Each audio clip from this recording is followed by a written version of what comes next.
Hello class 10th, आप सभी का मेरी एसएसटी की क्लास में वेलकम है। यहाँ हम इकोनॉमिक्स का एक चैप्टर पहले कंप्लीट कर चुके हैं जो कि था इकोनॉमिक प्लानिंग एंड कंसेप्ट के बारे में। आज हम हमारा सेकंड चैप्टर स्टार्ट कर रहे हैं। चैप्टर नंबर 15 है। यहाँ इसका नाम है characteristics and new trend of Indian economy, यानी कि हमारी भारतीय अर्थव्यवस्था की क्या विशेषताएं हैं और उसमें क्या नए प्रवर्तन आए हैं, यानी कि नई नई क्या ट्रेंड आए हैं। देखते हैं आज के हमारे जो वीडियो का शेड्यूल जो रहेगा वो यही रहेगा, यानी हम कौन कौन से टॉपिक डिस्कशन करने वाले हैं। Indian economic in under developed और Indian economic in develop form. Third हमारा रहेगा इकोनॉमिक रिफॉर्म ऑफ 1991, जिसमें कि एलपीजी आया था, यानी कि लिबरलाइजेशन, प्राइवेटाइजेशन एंड ग्लोबलाइजेशन हम पढ़ेंगे। फोर्थ हमारा आ जाता है स्वदेशी और फिफ्थ हमारा आ जाएगा स्किल डेवलपमेंट। ये तो था कि हम किस तरीके से इस चैप्टर को कंप्लीट करेंगे या इस चैप्टर्स में क्या है। हम देखते हैं कि इस चैप्टर का इंट्रोडक्शन में कि जब हमें स्वतंत्रता नहीं मिली थी तो उससे पहले हमारे इंडिया की हालत बहुत ख़राब थी। ऐसा क्यों था? क्योंकि ब्रिटेन ने आकर के यहाँ पे राज करके इंडिया को पूरी तरीके से ख़त्म कर दिया था। तो यहाँ हम इस अर्थव्यवस्था को हम दो तरीके से देखते हैं, या तो वो डेवलप्ड है या डेवलपिंग है, यानी कि अंडर डेवलप है। तो हमारे इंडिया में दोनों तरीके की अर्थव्यवस्था है, पर हम यहाँ देखेंगे कि किस तरीके से भारत अनडेवलप से अब डेवलपिंग कंट्री में कन्वर्ट हो रहा है। तो देखते हैं इंट्रोडक्शन। कहा गया at the time of Indian economic was in the very poor condition. British damage Indian agriculture, industry and trade. जब ब्रिटिश गवर्नमेंट, जब ब्रिटिश सरकार आई, जब वहाँ उन्होंने क्या किया था कि भारत की जितने भी कृषि थे, उद्योग थे, उसको पूरी तरीके से नष्ट कर दिया था। केवल अपना ही अधिकार यहाँ पे जमा रखा था। Major economic reform were taken after 1990 like liberalisation, privatisation and globalisation. यहाँ क्या हुआ 1990 में एक अर्थव्यवस्था की एक विकास के पथ उसको मिला। वहाँ उन्होंने आर्थिक सुधार किया। इकोनॉमिक रिफॉर्म का मतलब है कि इकोनॉमिक यानी कि आर्थिक, रिफॉर्म यानी कि उसमें सुधार करना। किस रूप में किया था? उदारीकरण, निजीकरण और वैश्वीकरण। यही हम देखेंगे कि उन्होंने उदारीकरण, निजीकरण, वैश्वीकरण में किस तरीके से भूमिका निभाई है हमारी अर्थव्यवस्था को वृद्धि करने के लिए। ठीक है। Indian economic show mixed feature of both undeveloped and developed economic. जो वर्तमान में जो भारत की अर्थव्यवस्था है वो एक विकसित या विकासशील अर्थव्यवस्था दोनों के रूप में एक मिश्रित अर्थव्यवस्था है। आगे हम देखेंगे यहाँ इकोनॉमिक वर्ड जो आया है, बार बार आया कि इंडियन इकोनॉमिक, इंडियन इकोनॉमिक। तो ये इंडियन इकोनॉमिक है क्या? इंडियन यानी हमारे भारत की, इकोनॉमिक का मतलब होता है कि the system connect with the activity of production, trade, communication etcetera.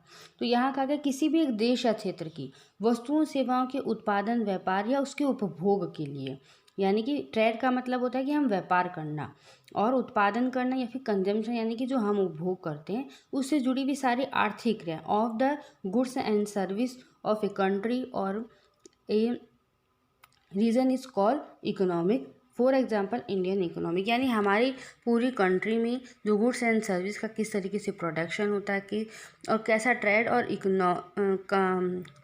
Consumption होता है, इसी सभी की एक आर्थिक क्रिया को हम क्या बोलते हैं? अर्थव्यवस्था कहते हैं। अब हमारा टॉपिक रहेगा कि Indian economic in the form of undeveloped economic, कि भारत की अर्थव्यवस्था एक अविकसित अर्थव्यवस्था के रूप में कैसी थी। ठीक है। जब अनडेवलप्ड थी यानी कि जब अविकसित थी, तो वहाँ किस कारणों से, यहाँ पे क्या रीज़न रहे हैं कि हमारी इंडिया की कंपनी अनडेवलप्ड कहलाती है, यानी कि अभी डेवलपिंग है, पूरी तरीके से डेवलप्ड नहीं है। जिस तरीके से अमेरिका है वो पूरी तरीके से डेवलप्ड है, वहाँ हर तरीके की सुविधाएं होती है, पर हमारे यहाँ पे ऐसा नहीं है। तो वो क्या रीज़न रहे हैं कि हम, यानी कि इंडियन इकोनॉमिक अभी भी अनडेवलप्ड कहलाती है। फर्स्ट है हमारा द लॉ पर कैपिटा इनकम। ये लॉ पर कैपिटा इनकम क्या होता है आगे हम समझेंगे।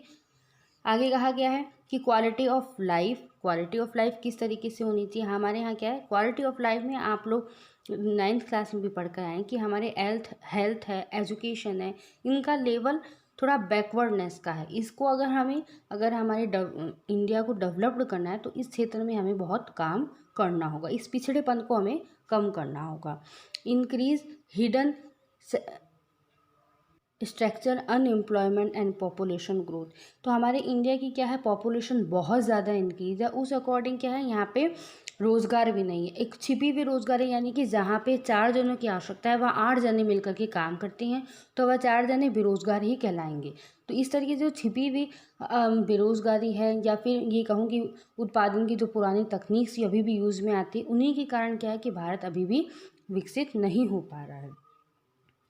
तो यहाँ कहा गया है कि डिपेंड ऑन एग्रीकल्चर, यहाँ पे बहुत एक्सेस डिपेंड ऑन एग्रीकल्चर, बहुत ऐसे आधे से ज़्यादा हमारा इंडिया का ऐसा जनसंख्या है जो कि पूरी तरीके से अभी भी एग्रीकल्चर में डिपेंड है। Old techniques of production etcetera are the main characteristics of economic backwardness. ये कई ऐसे मेन characteristics है। These characteristics are present in your economic in the form of undeveloped economic। आगे हम देखते हैं, कहा गया कि अभी हमने पर कैपिटा इनकम देखा, क्योंकि यहाँ पे आपको अलग अलग इसलिए मीनिंग भी बताए जाने हैं, क्योंकि ये क्वेश्चन 1 नंबर का अराइज हो जाता है कि what is per capita income, तो हमें पता होना चाहिए। ये हमने देखा कि पर कैपिटा इनकम से हमारी इकोनॉमिक की ग्रोथ नहीं हो पा रही, तो ये पर कैपिटा इनकम क्या है देखते हैं। हम यहाँ देखेंगे कि हमारे देश की जो भी नेशनल इनकम है उसको पॉपुलेशन से डिवाइड किया गया है। पर capita income is total national income divided by population. जैसे कि सपोज हमारे इंडिया की 1000 रुपये की इनकम है, टोटल इनकम, और पर्सन है 100, तो यानी कि 100 जने मिलकर के 1000 कमा रहे हैं, तो एक पर्सन कितना रुपये कमा रहा है, 10 रुपये। तो यानी कि प्रति व्यक्ति आय, एक व्यक्ति की कितनी आय है वो हमें पता होना चाहिए। जब प्रति व्यक्ति आय का स्तर जब बहुत अधिक होगा तब जाकर के हमारा क्या होगा, अर्थव्यवस्था को एक विकसित रूप में देखा जाएगा। ठीक है, हमसे पूछा जाए what is per capita income, तो हम लिखेंगे per capita income is better measurement to compare and check the developed of difference country, कि हम दूसरे देश से हम किस तरीके से डेवलप है, इसका एक मेजरमेंट करने का यहाँ आपको तरीका बताया गया। उस मेजरमेंट के तरीके में यहाँ फॉर्मूला भी है। कहा गया है कि टोटल जो भी इनकम है हमारी नेशनल इनकम पूरे देश की, उससे हम डिवाइड करेंगे पॉपुलेशन को। आई होप समझ में आ रहा होगा। आगे अब हम हमारा मेन टॉपिक में आते हैं, कि जो हमारा मेन टॉपिक है जिसमें है कि Indian economic in the form of undeveloped economic, इसके बारे में हम पढ़ते हैं। सबसे पहला है, अभी हमने पर कैपिटा इनकम को देखा, अब हम देखेंगे low quality of life. Low quality of life में कहा गया है कि education and health both are the most effective factor of standard of life. एक स्टैंडर्ड ऑफ लाइफ यानी कि जीवन की गुणवत्ता को बढ़ाने के लिए सबसे पहले आपको शिक्षा और स्वास्थ्य में आपको वृद्धि करनी होगी, क्योंकि जब भी व्यक्ति हेल्दी और एजुकेटेड होगा वही क्या कर पाएगा, हमारी इकोनॉमिक को ग्रोथ दे पाएगा। ठीक है, these are base of human welfare. The income is meaningless without this parameters. अगर हम ये भी देखते हैं, जैसे पैरामीटर जब तक हमारे सामने को मानदंड नहीं है या कोई एक उद्देश्य नहीं, तो हम क्या कर सकते हैं, हमारा विकास नहीं हो सकता है। तो वही यहाँ कहा गया है कि एक मानदंड होना चाहिए कि हमारे जब तक मनुष्य का वेलफेयर नहीं होगा, यानी ह्यूमन वेलफेयर नहीं होगी, जब तक वह इनकम क्या है, एक विदाउट पैरामीटर्स, यानी कि वो एक अर्थहीन है। When people gain education and proper health they will be able to use their income properly, तब वह अपनी इनकम को प्रॉपरली यूज़ कर पाएंगे। ठीक है, The low level of education and health also present the undeveloped form of Indian economy। तो कहा गया कि भारत में शिक्षा का स्तर बहुत कमज़ोर है, जो कि एक निम्न साक्षरता दर से प्रतिबिंब होता है। ठीक है, जब हम देखते हैं कि गांव के लोगों को नहीं पढ़ाया जाता है, गर्ल्स को नहीं पढ़ा, तो ये सबसे क्या है, साक्षरता दर कम हो रही है। जितने लोग कम एजुकेटेड होंगे उतनी ही उस देश की क्या होगी, अर्थव्यवस्था कमज़ोर होगी, यानी वह डेवलप्ड नहीं हो पाएगा। तो हमें अगर हमारी कंट्री को डेवलप्ड करना है तो उसमें हमें हमारे जीवन स्तर को बढ़ाना होगा। जीवन स्तर में हम देखेंगे शिक्षा और स्वास्थ्य को हमें अच्छा बढ़ावा देना होगा। नेक्स्ट पॉइंट आ जाता है हमारा कि life life expectancy at birth, यानी हमारे कहा गया है कि life expectation at birth actually refer to the average number of year a new born is expected to life if mortality pattern at the time of its birth remain constant in the future। यानी कहा गया कि new born जो child होता है वह कितने year तक अपनी लाइफ को सर्वाइव कर सकता है, उसे हम क्या कहते हैं, life expectancy at the birth कहा गया है। आगे हम ये कई ऐसे मीनिंग हमने बीच में इसलिए लिए हैं क्योंकि कई ऐसे वर्ड आने वाले हैं जो आपको आगे नहीं समझ में आएंगे और ये इंपॉर्टेंट भी होते हैं। डेमोग्राफी क्या होता है, एक साइंटिफिक एंड ये सभी आपकी क्या है कि बुक में भी आपको एक अलग से पहरा बना करके या एक बॉक्स में बताए हुए हैं, तो वही आपको मैं पहले मीनिंग बता रही हूँ। तो हम देखते हैं demography, scientific and statistical study of human population is called demography. यहाँ हम देखते हैं कि हमारे हर 10 सालों में सेंसर आता है जिसमें कि हम देखते हैं हमारी जनसंख्या को जनगणना की जाती है। तो वहाँ हम देखते हैं कितने पर्सन एजुकेटेड है, कितने नहीं हैं, कौन कितने ह्यूमन, कितनी फीमेल एजुकेटेड है, कितनी नहीं है, ये सभी की हम कैलकुलेशन करते हैं। या कितने ईयर तक के छोटे बच्चे हैं, कितने बड़े हैं, ये हम सारी कैलकुलेशन करते हैं। आगे हमारा आता है कि हम अंडर डेवलप्ड क्यों है हमारी कंट्री, तो उसमें से हमारा सेकंड पॉइंट आता है कि प्रॉब्लम ऑफ पॉवर्टी की जो प्रॉब्लम है वो बहुत सबसे बड़ी, यानी कि गरीबी की समस्या। तो यहाँ कहा गया है poverty is the state of a person in which he is unable to fulfil his basic need.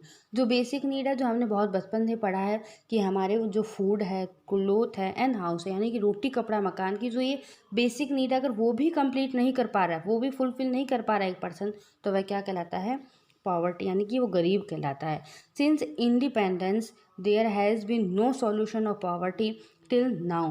तो अभी तक हमने ऐसा कोई सॉल्यूशन नहीं लिया कि हमारे देश से पूरी तरीके से गरीबी निकल जाए। ऐसा क्यों नहीं है, क्योंकि जो अच्छे अमीर लोग हैं वो गरीबों का अभी भी शोषण कर रहे हैं, वो या किसी न किसी रूप में उनसे कर ले रहे हैं, टैक्स ले रहे हैं। तो क्या होता है कि गरीब गरीब ही रह जाता है और अमीर अमीर ही रहता है। जो गवर्नमेंट के द्वारा योजनाएं बनाई जाती है उसको पूरी तरीके से गरीबों तक नहीं जा पा रही, इसलिए अभी तक हमारे पास ऐसा सॉल्यूशन नहीं आया है कि पूरे देश से गरीबी बाहर निकाली जा सके। तो जब तक हमारे देश में गरीबी रहती है तब तक हम ये नहीं कह सकते कि हमारा पूरा देश डेवलप्ड कंट्री है। ठीक है, ए वेरी स्लो प्रोसेस। आगे कहा गया कि poverty can be consider as the biggest challenge in Indian economy. सबसे बड़ा चैलेंज अगर इंडियन इकोनॉमी के लिए है तो वह पॉवर्टी ही है। A very slow process has been directed in the direction of fulfil basic need and your country seem in effective in compare to other countries. आगे हम देखेंगे कि too much depend on agriculture. जो Indian की economy, Indian की जो population है वो बहुत ज़्यादा क्या है कि एग्रीकल्चर यानी कि कृषि पर आधारित है। कृषि पर अत्यधिक क्या है, उनका निर्भरता है। तो यहाँ का हम पढ़ेंगे कि एज और economic develop depend on agriculture decrease and depend on industry and service sector increase. हमने अभी प्रीवियस चैप्टर में हमने पढ़ा था कि 3 सेक्टर होते हैं, प्राइमरी सेक्टर, सेकेंडरी सेक्टर और टर्सरी सेक्टर्स। तो हमारे क्या है, प्राइमरी सेक्टर्स में बहुत ज़्यादा क्या है, डिपेंडेंसी है, और जो हमारे सर्विस सेक्टर्स है या इंडस्ट्री सेक्टर है उसमें उनकी निर्भरता बहुत कम है। तो हम देखेंगे कि जैसे जैसे अर्थव्यवस्था का विकास होता है कृषि क्षेत्र पर इसकी निर्भरता में कमी आती है, और उद्योग और सेवा क्षेत्र में क्या होगा, उनमें वृद्धि होगी, क्योंकि क्या होगा, उससे हमारा माल बाहर जाएगा, उससे हमें इनकम अर्न होगी। पर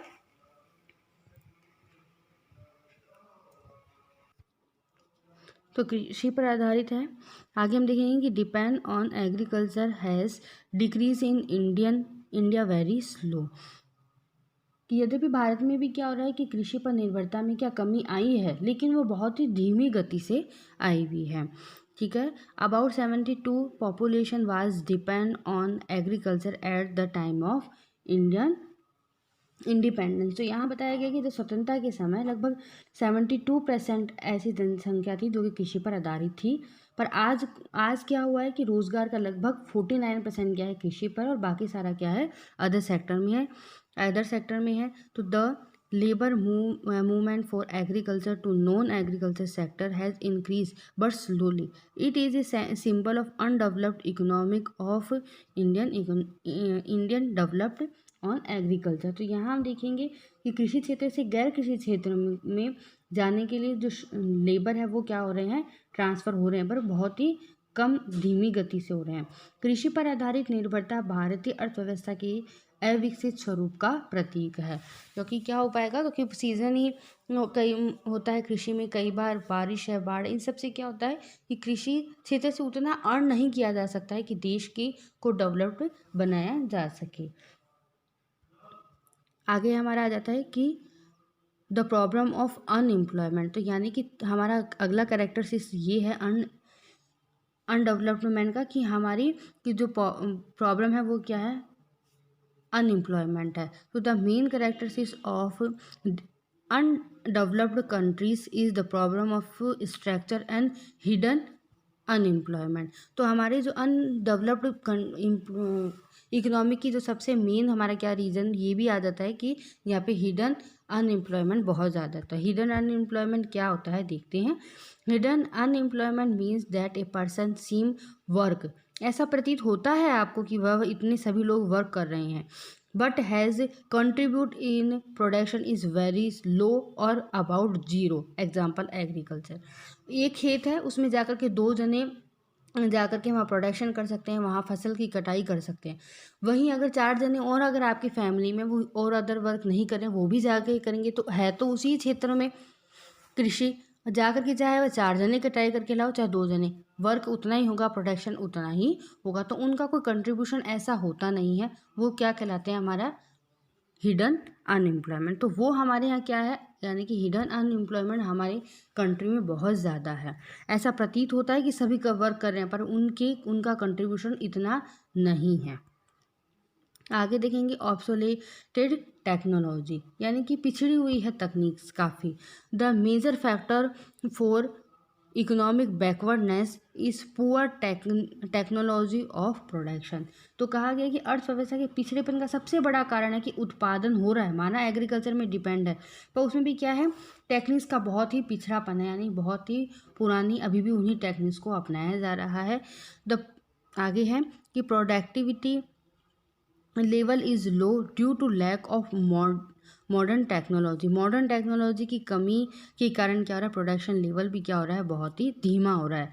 it was consider for long time that natural resource are the most effective factor of development, but the fast development of Japan prove the role of technology too so यहाँ यही कहा गया है कि भारत में क्या है, बहुत ही धीमी गति से अर्थव्यवस्था के कारण भी है।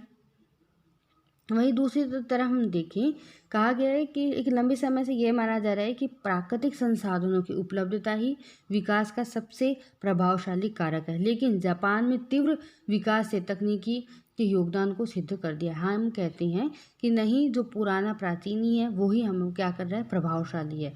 क्वालिटी उसमें अच्छी होगी प्रोडक्शन में, पर अगर हमें ग्रोथ करना है तो इस चीज़ को जापान ने सिद्ध करके दिया है कि नहीं, अगर आप अपनी टेक्निक्स को भी अगर आप इंक्रीज करोगे तो भी आपका उस प्रभावशीलता में बहुत योगदान होगा। The major cause of Indian economics slow process is only lack of the new technology. जो बहुत ही स्लो प्रोसेस है वो केवल एक नई टेक्नोलॉजी तकनीकी की कमी के कारण है। The expenditure on technology depend in Indian is very little. बहुत ही कम खर्चा होता है शोध में या फिर नई टेक्नोलॉजी में। आगे हम देखेंगे कि यहाँ एक आपका वर्ड आएगा, एक ही मीनिंग है इंफ्रास्ट्रक्चर। इंफ्रास्ट्रक्चर का मतलब क्या होता है वो देखेंगे। The infrastructure stand for the availability of goods and service which make the mechanism of economic easy. तो यहाँ कहा गया है कि अगर हमारे गुड्स एंड सर्विस जो हमारे अवेलेबल है, उस अगर हमारे इकोनॉमिक को अगर ईजी करना है तो इंफ्रास्ट्रक्चर को हमें क्या करना पड़ेगा, इंक्रीज़ करना पड़ेगा। ए गुड इंफ्रास्ट्रक्चर क्या होता है, increase the productivity and ensure economic development of the country. Infrastructure का मतलब यहाँ एग्जाम्पल में बताया गया आपको कि जैसे कि इलेक्ट्रिसिटी है, एजुकेशन है, हेल्थ है, इंश्योरेंस है, बैंकिंग है, ट्रांसपोर्टेशन यानी कि ये जो भी गवर्नमेंट की ट्रांसपोर्टेशन है, और कम्युनिकेशन, ये सभी जो यहाँ आपको एग्जाम्पल में जो फैक्टर बताएंगे, जब तक इनमें हम इंक्रीज़ नहीं करेंगे, ये बहुत ही क्या करते हैं, हमारा इलेक्ट्रिसिटी, हेल्थ है, बैंकिंग है, कम्युनिकेशन का, ये सभी जो फैक्टर है, ये जब इंक्रीज होंगे तभी हमारा क्या होगा, इकोनॉमिक डेवलपमेंट हो सकता है। तो एक गुड इंफ्रास्ट्रक्चर से क्या कर सकते हैं, हम हमारे प्रोडक्शन को इंक्रीज कर सकते हैं। आगे हमारा अदर कैरेक्टरिस्टिक्स, तो there is unequal distribution of income, capital and also difference in social structure found in India. तो हमने यहाँ ये देखा कि अभी जो हमने अलग अलग कैरेक्टरिस्टिक्स पढ़े किसके, कि हमारी जो भारत की एक जो अविकसित अर्थव्यवस्था, उसके क्या क्या कारण है, क्या क्या रीज़न है। तो हमने अभी देखा पर कैपिटा इनकम है, लॉ ऑफ क्वालिटी है, पावर्टी है, हमारे प्रॉब्लम ऑफ पावर्टी है, या फिर excess depend on agriculture sectors है, या फिर ये हमने देखा ऑब्सोलेशन ऑफ टेक्नोलॉजी है। तो ये सभी कारण तो है ही हमारे अनडेवलपमेंट के, बट और अदर क्या क्या रीज़न हो सकते हैं। तो उस अदर रीज़न में हम अदर करेक्टरिस्टिक्स में हम देख रहे हैं कि there is unequal distribution of income, यानी कि अनइक्वल डिस्ट्रीब्यूशन, यानी गरीब गरीब ही रह रहा है, अमीर अमीर, क्योंकि एक इक्वलिटी नहीं हो पा रही है। Capital and also difference is social structure found in India. The infrastructure, अभी हमने देखा इंफ्रास्ट्रक्चर क्या होता है। इंफ्रास्ट्रक्चर में क्या क्या आता है, टेक्निक्स है, हेल्थ है, ट्रांसपोर्टेशन है, ये सभी जो अच्छी हाई प्रोफाइल, आप कोई भी डेवलप कंट्री अमेरिका में जाओगे तो वहाँ ऐसा नहीं है कि वो एक गांव में एजुकेशन नहीं है, वहाँ पे इलेक्ट्रिसिटी नहीं आ रही, वहाँ कम्युनिकेशन का कोई साधन नहीं है, ट्रांसपोर्टेशन नहीं, ऐसा नहीं है। हर एक छोटे से छोटा गांव में भी क्या है, एक अच्छा मेंटेन है, एक अच्छी इंफ्रास्ट्रक्चर है, ठीक है। तो कहा गया कि हमारी infrastructure of income is too very weak, because of this Indian economic is face the problem of low production, high production cost. तो हम क्या कर रहे हैं, बहुत सी प्रॉब्लम से फेस कर रहे हैं, जैसे कि लो प्रोडक्शन, क्योंकि इंफ्रास्ट्रक्चर अच्छा नहीं है तो हम प्रोडक्शन कम हो पाता है, प्रोडक्शन कम होता है पर हमारी कॉस्ट क्या लग जाती है उसमें ज़्यादा, और ग्रोथ क्या होती है, वो बहुत ही स्लो होती है। It is clear that Indian economic is an undeveloped है। इसी के कारण हम कहेंगे कि यहाँ पे क्या है, भारत की अर्थव्यवस्था क्या है, अभी भी कमज़ोर है, या मैं कहूँ डेवलप्ड पूरी तरीके से नहीं है।